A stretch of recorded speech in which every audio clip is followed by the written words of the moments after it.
Hello and welcome back. My name is Rosie, And my name is Paul. and this is It's Sinister.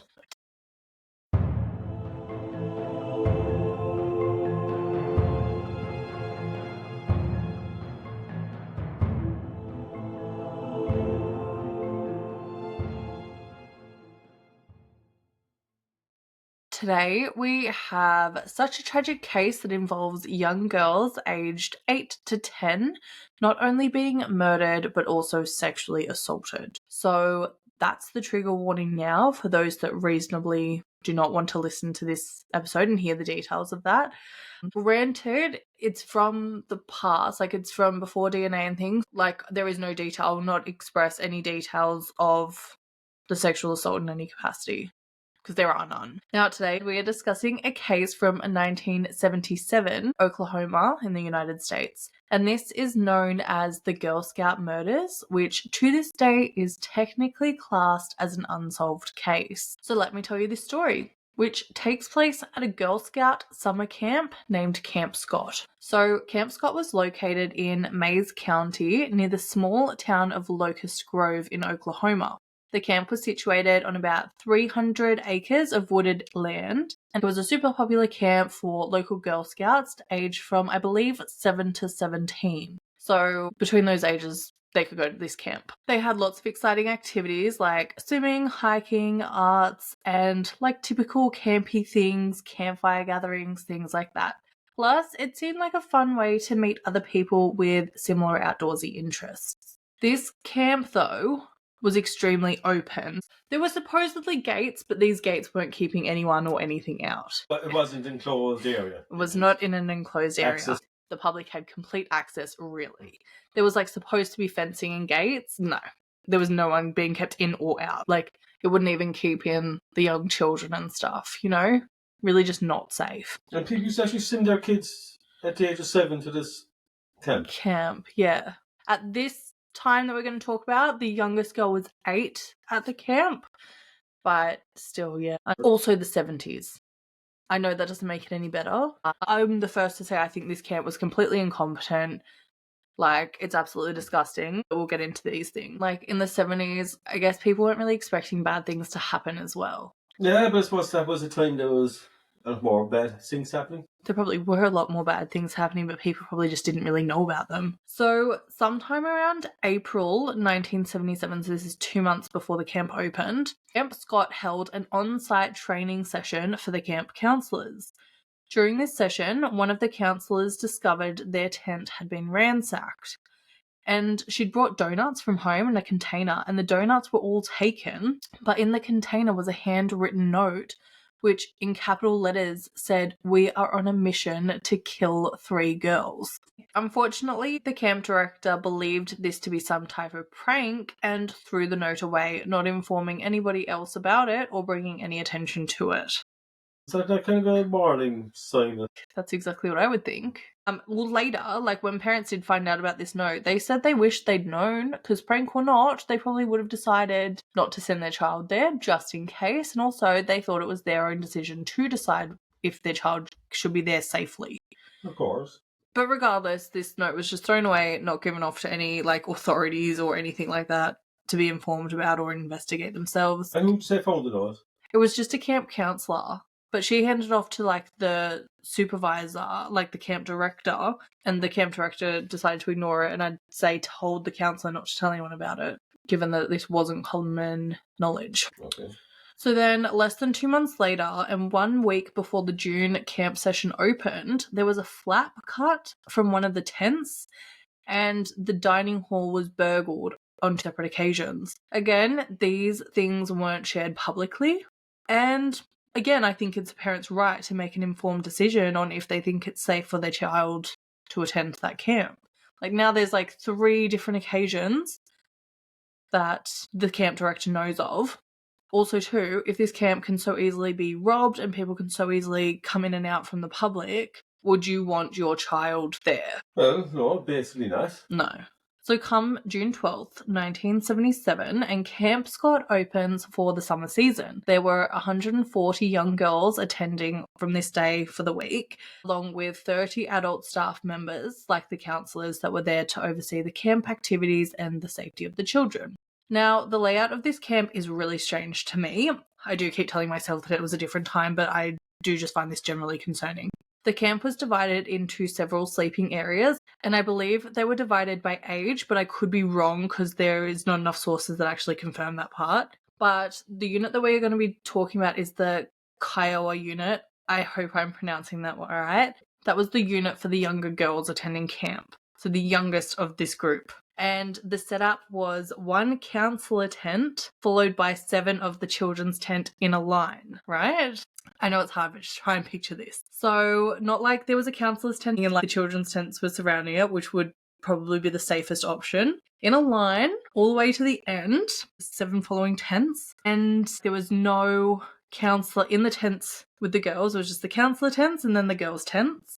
Up to tent 6, they're all in like a straight line, but tent number 7 was partially obscured by the camp's showers. So in a sense, that tent was more isolated, and it was 80 metres away from the counsellor's tent. 80 metres? 80 metres. Which I know doesn't sound like all that much, but when you're thinking about the idea of like a 7-8-year-old girl being in that tent, that's quite far. Yeah. And it's obscured. I would be very upset to hear that my child was that far away from any adult supervision. And then each counsellor's given a tent to watch, but they're not actually there monitoring that tent in any sense. It's just very strange. There are 20 counsellors in one tent. Well, no, in each unit, they're probably divided across different units. So because this was the day that everyone was getting dropped off, this first day at camp, it wasn't like a day of camp activities. They're all starting the following day, all the activities. Settling in. There's settling in, there's getting to know your new tent mates, girls you've never met before, things like that. So I think the day was just kind of like, get there, get settled into your tent. Then they had dinner, and then after dinner they were sent off to their tents to write letters to their family, but on the way a thunderstorm started. So it was a really stormy first night here. Just to set that kind of scene, that storm went on throughout the night.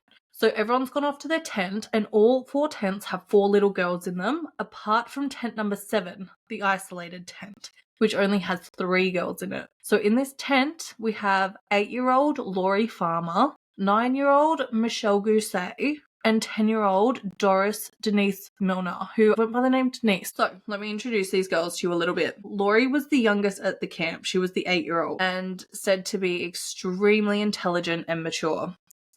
I'll read out her letter that she wrote in a minute, but the grammar and everything was so good. You would not believe an 8-year-old wrote that. Her mother stated that Laurie enjoyed reading and playing outside with her sisters and brother. Not long prior to this camp, the Scouts had gone to a school recruiting young girls to join Girl Scouts, and Laurie had school friends joining, so she wanted to join as well, so her parents signed her up. And when they found out about this opportunity to go on a camping trip, which she really wanted to do, she'd never gotten to go on any trips or anything like that, they wanted to sign her up for that as well. But Laurie had the choice between 2 different camps. So there was Camp Scott, and she also had the option to go to the YMCA camp, and Laurie couldn't make up her mind, so her mother Sherry decided for her, deciding that she would go to Camp Scott and deciding that that was the particular week she would go as well. Unfortunately, Sherry is forever haunted by that decision, saying she has to live with that decision for the rest of her life.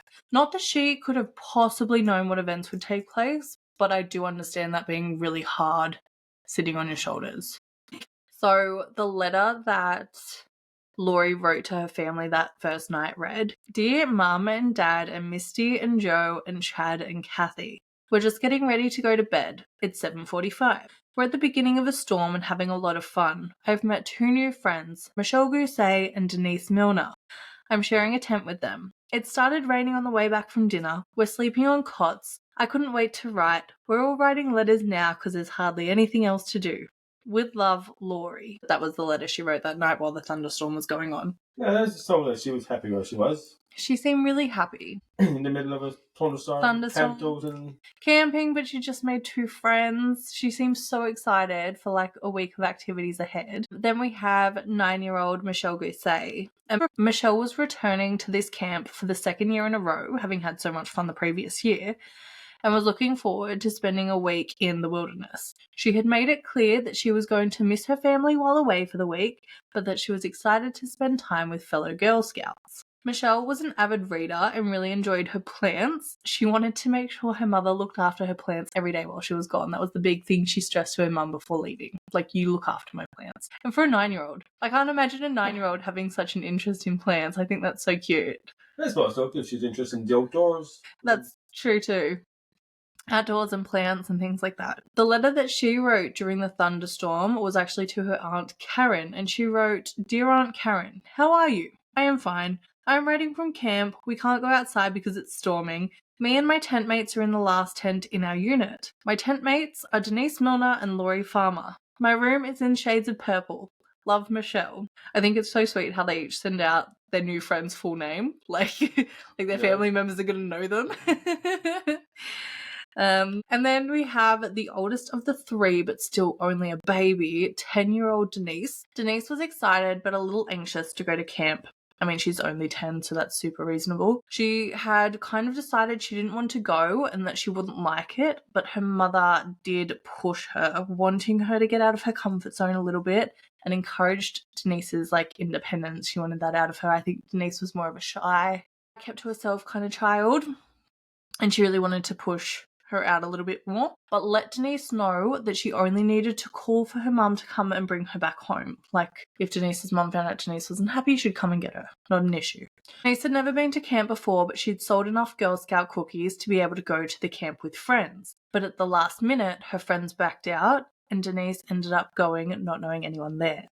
But she did make friends, which she mentions in her letter. Denise was a straight-A student who had been accepted into a prestigious middle school in Tulsa, which was a selective school for academically gifted children. So Denise also must have been quite exceptionally intelligent. Denise also enjoyed watching TV and playing with her younger sister, Kathleen. Denise's letter was a bit more upsetting than the other 2 girls, and it reads, quote, "Dear Mum, I don't like camp, it's awful. The first day it rained. I have 3 new friends named Glenda, Laurie, and Michelle. Michelle and Laurie are my roommates. Mum, I don't want to stay at camp for 2 weeks. I want to come home and see Cassie and everybody.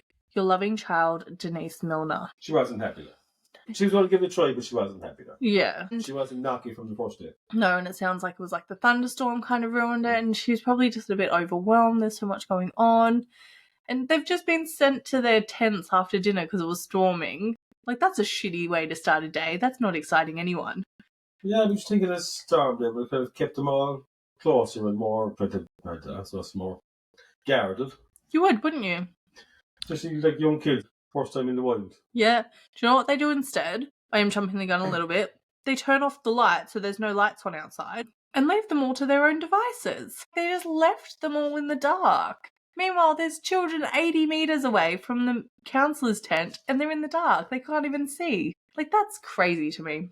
I find her note super heartbreaking that she was already wanting to go home, but how amazing that for someone who would do her own thing, she'd already made 3 friends. But that's how the girls spent the first night, in the tent, in a thunderstorm, writing letters and getting to know their tent mates. So counsellors turned out all the lights around 8 or 8:30, leaving everyone in absolute darkness from then on for the rest of the night.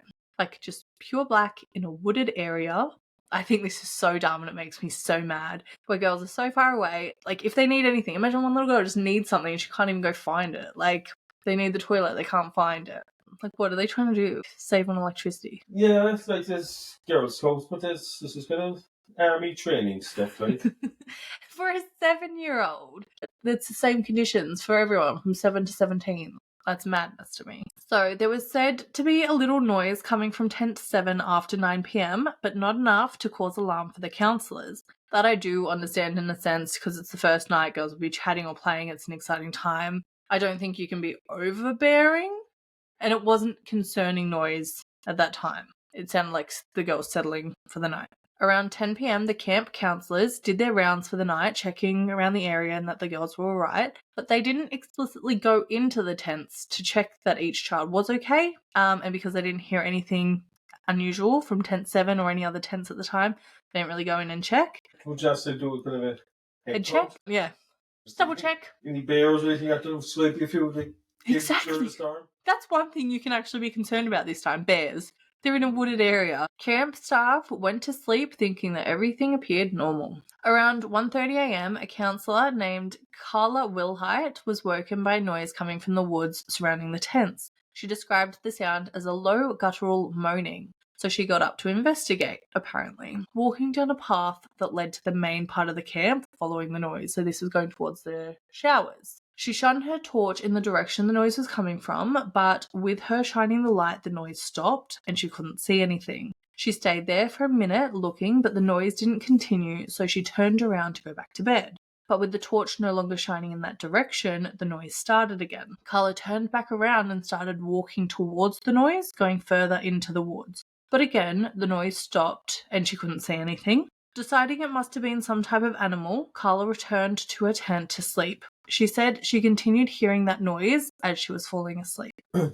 suppose you were out in the woods, you were going to hear noises. There's going to be trees, there's going to be branches, there's going to be animals. There are, but like a low guttural moaning. Animals can make all queer different sound noises, especially by night. You know what I would do? Get other counsellors and actually go search. I wouldn't have gone out there on my own in the first place. Imagine just coming across a bear. Well, yeah. So Carla sleeps through, and around 6 in the morning, she gets up and goes to the camp showers, following the same path that she was on the night before. Here, Carla noticed multiple sleeping bags piled up next to a tree. As she got closer, she saw what she thought was a young girl sleeping beside the sleeping bags on the ground. She's there first thinking, like, why is this child sleeping outside? But on closer inspection, she discovered that it was Denise's body, and it was very apparent that Denise had passed away. The issue here is it's early days of camp, and the counsellors probably don't know which girl is which, who was in what tent. Like, she probably had no idea who this girl kind of was. So the counsellors altogether start searching the tents and doing a head count of the girls. And unfortunately, the counsellor who searched tent number 7 found a completely empty tent that didn't even have the sleeping bags in it. Every other tent had 4 little girls sleeping in them, and all girls were accounted for, minus Laurie, Michelle, and Denise. So the counsellors conducted a search for the other 2 little girls, and by around 7 a.m, all 3 bodies had been found along this small path in a wooded area less than 50 metres from their cabin. Michelle and Laurie still in their sleeping bags, and all children were partially undressed. This would have been the area Carla searched the previous night thinking there was an animal. Right, yeah. Police were brought onto the scene, and all of the other children at Camp Scott were put on buses and taken home after questioning from police. But because police questioning with the children wasn't getting anywhere, off they went. I suppose that was partially for their own safety, but more so for police to be able to search the area and there not be children witnessing this happening and disturbing the crime scene. All 3 of the little girls were found, as I said, partially undressed with their clothing items near their bodies and had very obvious signs of blunt force trauma, likely from like a large log or something like that they had determined, and one had strangulation marks, indicating quite a violent attack. And Michelle's sleeping bag had semen in it, indicating that there was some type of sexual assault involved. There'd be a lot more noise made. We will get into that and might cover a little bit why there might not have been screaming. Near the bodies was also a large red like spotlight type of flashlight, you know, like the thick spotlight ones, that had been modified. So the front of it was covered in a black plastic bag type of material with a pinhole in it, so that when the flashlight was turned on, it would only shed a really small beam of light. And the plastic bag type of material was stuck on with masking tape. I'm telling you this for later. And there was also newspaper stuffed up against the batteries in the torch to stop them rattling around or making any noise. So whoever made this flashlight was premeditating a crime. They had planned. Yeah. Some sources also said that there was a smudged fingerprint on the lens that was too smudged to ever provide positive identification, even after the progression of DNA analysis. But this wasn't in enough sources for me to completely believe that it was true. So from what investigators could gather at the time, Lori and Michelle had been murdered in their tents while they were asleep. So that would have been the lack of screaming from them. And then their bodies were taken out to a path later. But it appeared like Denise had either been carried or made to walk to the location the bodies were later found, because it seemed she had lost her life where she was found on the path and her blood was not found in the tent. Denise was also found with her hands bound behind her back with a combination of small white rope and tape. The other two girls were not tied up in any way, but it is probably likely because Michelle and Laurie were attacked while sleeping. Meanwhile, so Denise could have witnessed. Denise, is it? Yeah, she could have witnessed all this happening. She could have either witnessed it or woken up, towards the end of an attack or before it was her time to be attacked or something like that. It's absolutely horrific to think of. I pray that Laurie and Michelle were asleep when they died. As horrific as it is, they wouldn't know any better. Denise died at the scene. She either had to walk there herself or was carried there, which is just horrific. Yeah, we said she had to be gagged or some sort. There was no indication of gagging, but again, you don't know what was going on, what they threatened her with, or anything. It's so scary. A full investigation of the campsite pursued. This was where they found a footprint in blood from a size 9.5 shoe in tent number 7. Unfortunately, though, they later determined that this was likely from a counsellor or doing head counts or something along those lines. Someone's innocently gone in, seen that there's blood, run out, rather than being from the murderer. What this investigation could confirm was that it was a brutal attack, but there were no immediate leads. And given the whole lack of barriers surrounding the camp, it was made clear that this could have been anyone letting themselves into the campgrounds. It came from anger and also specific entrance. Nope. So police were searching while questioning the children and the camp staff, and camp staff ended up disclosing that there had been some strange behaviour around the camp leading up to this night.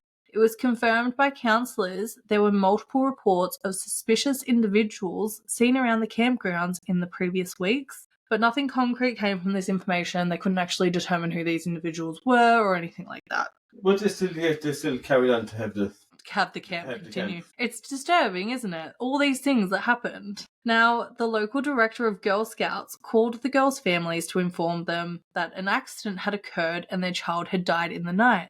The families didn't find out from this phone call that it was a violent murder or that other children were involved. Most families had to find out from the news how their child died. The nature of their child's death, should have been discussed prior to them witnessing it on the news. Bare minimum, you'd think at least police would have gone to their home to tell them. The parents of the 3 girls that were murdered? Yeah. Out of the news. From the news. Well, at least one did, but all parents said that no one ever told them. Apparently it was the news.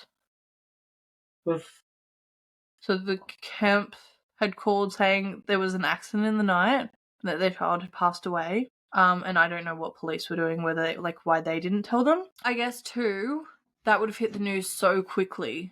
Imagine that day, it's on the news. I don't know, regardless, I think that's sickening. Laurie's father later discovered that the families were the last to be called after the camp's insurance company and attorney, and the camp received massive backlash for the fact that they called the insurance company and attorneys first. In following days, a local resident was squirrel hunting on some property near the campsite and came across a cave. Police investigated the cave, discovering newspaper and a roll of masking tape, both found to be the exact ones used on the flashlight found at the scene. The newspaper was missing the pages found inside the torch, and the masking tape's edges lined up perfectly with the tape on the torch. They were both exact matches, it was definitely the same one, so this was the killer's cave. In the cave, they also found broken glasses and a beige vinyl case. When the counsellors were previously interviewed, it was made clear that one counsellor had glasses stolen from her tent, and they ended up being her glasses. So the killer has also stolen from the counsellor's tent while doing this. But I don't know if it was the same. I don't know. It's very confusing. They also found 2 photographs of women in this cage. Now, I'm not going to lie. I'm super confused on how the investigators did this, but they were able to link these photos to a man named Gene Leroy Hart, concluding that he would have been able to print these photos off while he was working in a printing room of a prison, while in prison.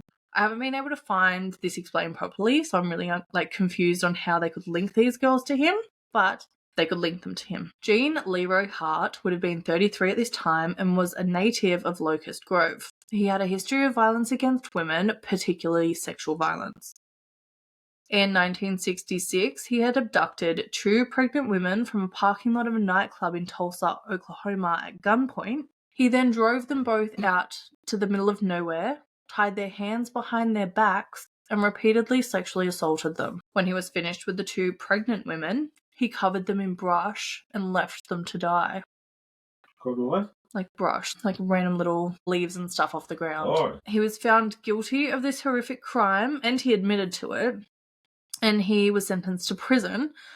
I'm unsure how long he was initially sentenced to, but he was somehow paroled after only 2 years for doing that. Like, I keep saying it's another time, but this is, like, actually dystopian. It's like this was like 50 years ago. Yeah. Even. I know. Like, how concerning is that? I think they'd probably death penalty back then. Well, that's it too. Like, yeah. I've been saying that. For the most part, like, rape even a crime? But are they white or black women? Well, I'm not sure, but he was Native American, so I don't know. It never explicitly stated. Yeah, no, it's this like. I know it's. Back them times, there was no sick stuff going on. I know. So while on parole, Jean was caught committing burglary and sent back to finish his previous sentence. Then, in 1973, Jean was being transferred from the prison he was being held in to Mays County Jail, and from there he managed to escape. He was found rather quickly and brought back, again escaping the jail. I know. A slippery fucker, weren't they? That, but like, how incompetent are the guards? I know, it's like 50 years ago. I was trying fucking horse and carriage drawing. It's terrible, isn't it? Another inmate named Larry Dry escaped with him, but he was found a short while later while Jean remained on the loose. However, Larry, total snitch, was able to reveal to police some information about Jean. Larry said that while on the run with Jean, Jean would cover a flashlight in plastic or paper and make a pinhole in it so they could move without making a lot of light and making it too obvious. Which I don't feel like this would have been the most common thing to do. I'd never heard of someone doing this before. Like, I know when you think about it, it's like basic thought, but like, this surely isn't a common thing for multiple criminals to do, you know? I suppose, though, it don't give a big glare. It just gives you a guide where you're going. A little beam, yeah, instead of making it super obvious where you are. But, like, surely that's not the most common thing for criminals to do either. I suppose it is, if you don't get caught in the dark. Okay. Or be seen travelling around the dark. But still, I think it's like a very niche thing. It's what you can hide straight away. You just dip it down. I don't love how easy this is coming to your brain. We used to go dazzling when we were younger. What's dazzling? Kitchen rabbits. No, and you shock them with the light. No, they come to life. Oh, and then what do you do? Carry on with the story. Oh, Paul. He also said that Jean had bad eyesight and would often steal glasses. Also, that Jean had a history of using rope and cord to bind victims. So now there are a few things linking Jean to this crime in a sense. Like, because he wore glasses and he used rope. Because he regularly stole glasses from crime scenes, and glasses were stolen from this crime scene. The rope, and also the covering the light and making a pinhole in it. That's 3 things now. Like, the odds are against Jean at this point. And Jean wasn't one of the counselors, huh? No. In 1977, Jean had been on the run from police for 4 years and had been at large the entire time, with police supposedly trying to find him the entire time. Authorities obtained a warrant for Jean's arrest in relation to Laurie, Michelle, and Denise's murder.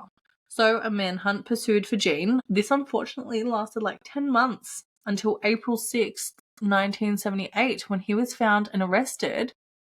He was actually found living in a remote cabin in the area surrounding the camp. 10 months to find him. Yeah, I'm telling you, some police work. His trial occurred in March 1979, with the local sheriff publicly declaring that he was 1000% certain that Hart was guilty. That's Jean. This case was pretty much viewed as solved at the time. Like, everyone was like, this case is solved. The family, everyone thought that he was the man. Now, one main issue here was that the trial was taking place in Mays County, where Jean was a native local and either related to or friends with the vast majority of the town's population. So in Jean's eyes, this was the best place to stand trial because so many people were already on his side, thinking that the police were just being unfair towards him because of his history of abuse, violent sexual abuse, but whatever. It was the most biased place in favor for his trial kind of thing. It should have been done elsewhere to make it fair, somewhere where they didn't know him. Plus, a lot of the evidence was circumstantial, given DNA analysis wasn't as advanced as it is today. So Jean Leroy Hart was acquitted of all 3 counts of murder on March 30th, 1979, after the jury unanimously returned a verdict of not guilty. But he still needed to serve the remainder of his sentence for his previous convictions, and given the jail escape and burglary charges on top of the initial charge of kidnapping and sexually assaulting the 2 pregnant women, he had 305 years left on his 308-year sentence. But no, 308-year sentence is a very long sentence. So regardless of if he was getting sentenced for that crime or found guilty for that crime, the people that felt like he was guilty, at least they kind of got that little sense of he was going to serve 308 years. That's a lot of years. So 2 years later, it was 2 years after the murders, not 2 years later. While serving his sentence, Jean had been exercising, lifting weights and jogging in the exercise yard, and an hour later he collapsed and died of a heart attack. He never really served any of his sentence. It's kind of bullshit. Yeah, that's the most natural ways to die. Yeah. He didn't suffer in prison for years and years and years. He just exercised and then dropped, which sucks. Yeah, it's kind of much justice in that. No. So Laurie and Denise's family later went on to sue the Magic Empire Council, which I believe was the original Girl Scouts Council, in charge of all that, and its insurer for $5 million US, which I think is over $14 million US today.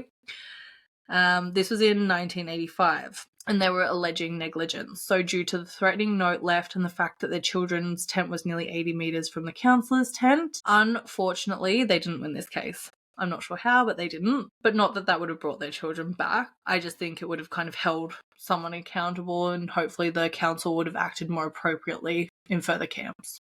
Are you saying that the justice system was totally against them from the start? It really felt like it was. And unfortunately, that's how the family felt for a lot of it too. And they would go on to really advocate for victims' rights and families of victims' rights and things like that, because they felt that this was very unfair throughout the whole thing.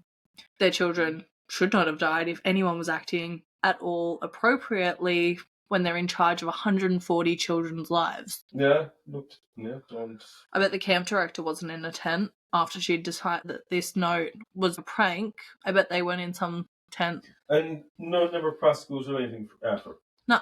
Not even brought up for negligence? They won this suit with the negligence. No one got anything. Camp Scott was able to carry on again? Nope.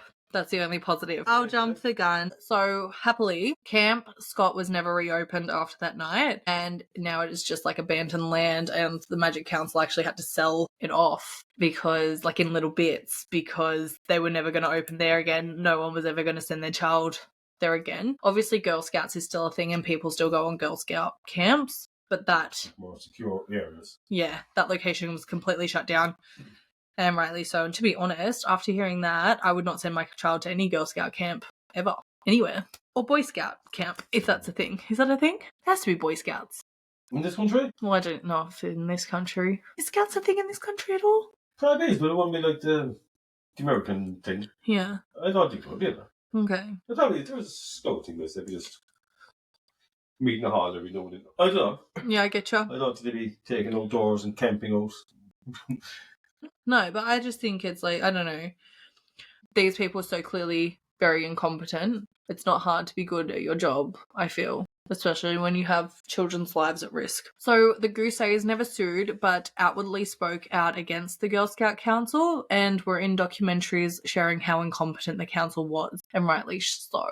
But yeah, I guess they just chose not to sue, which also fair because in my eyes, suing doesn't really do anything. No, but I'd like to see these companies rot. taking over the business. It would have been, to be fair, Camp Scout was. Everyone who worked at Camp Scout would have lost a job, everything, you know? Yeah, that's what's up. They'd probably be able to get taking on some risks. Yeah, but this was completely shut down. They would have had a terrible reputation. Imagine having Camp Scott on your resume. So, as DNA advances occurred, samples from this case were sent out and tested, such as the semen from the sleeping bag. Over time, samples were able to rule out all other suspects they'd ever had, apart from Gene. He could never be ruled out, but also none could ever say conclusively that he was involved. One hair sample could have been Gene's, but 7,700 Native Americans would have obtained similar results. So there was nothing conclusive from any further testing. But did Gene actually ever did he plead guilty? He never confessed, he didn't plead guilty, nothing. He's always denied having any involvement. And you know problem in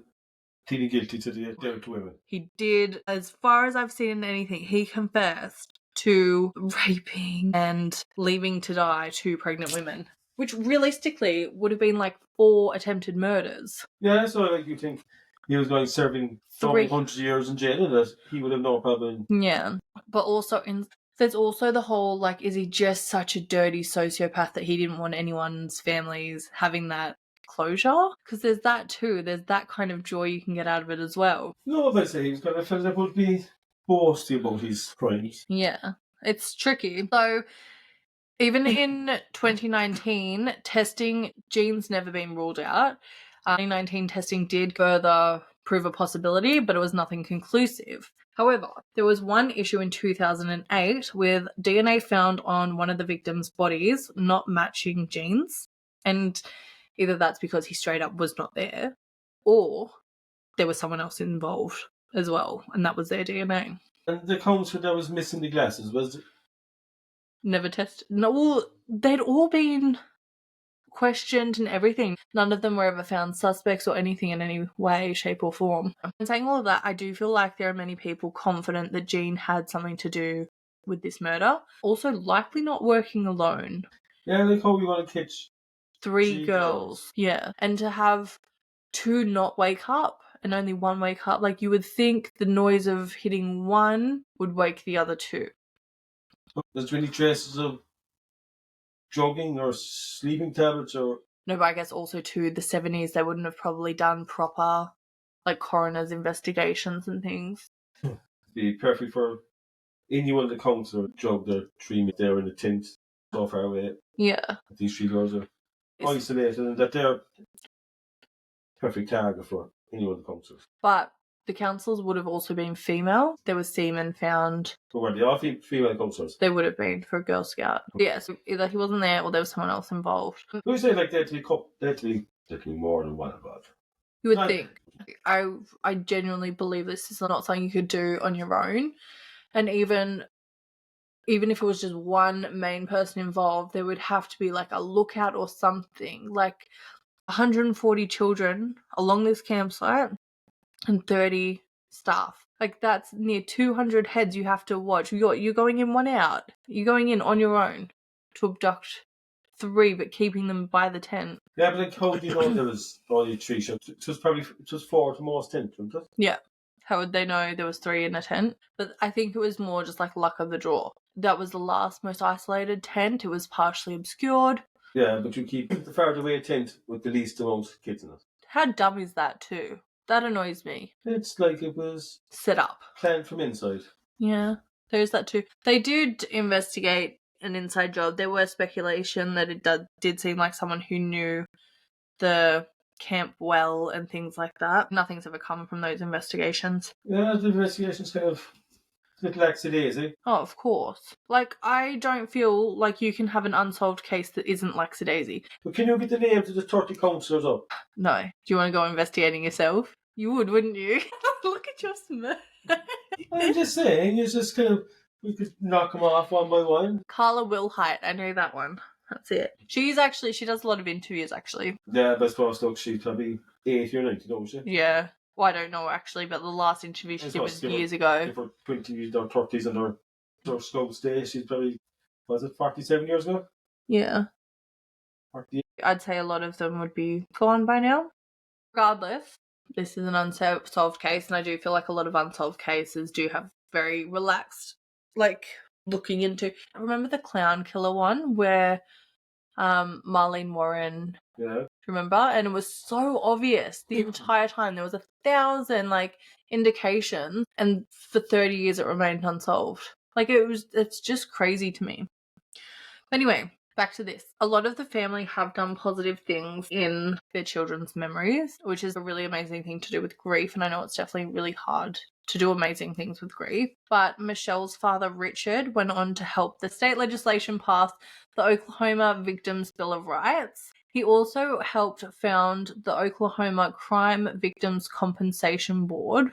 And he was an organizer for a support group for parents who lost children. So he did a lot of really positive things to try and help those not go through what he went through. Sadly, though, Michelle, his daughter's death, came one day before their wedding anniversary, and as of 2002, when I last saw them interviewed, he said that they still don't celebrate their wedding anniversary. But in Michelle's memory, they had requested that memorials for Michelle be made in libraries, as she was such an avid reader. And that's so heartbreaking. Lori's mother, Sherry, founded the Oklahoma chapter of Parents of Murdered Children, which is another support group. And she has been a super active advocate for crime victims and their families, because she was so upset by the treatment and feeling heard as a family of a victim, and they had no rights, they couldn't sue. So she was being a really outspoken advocate. She's been amazing.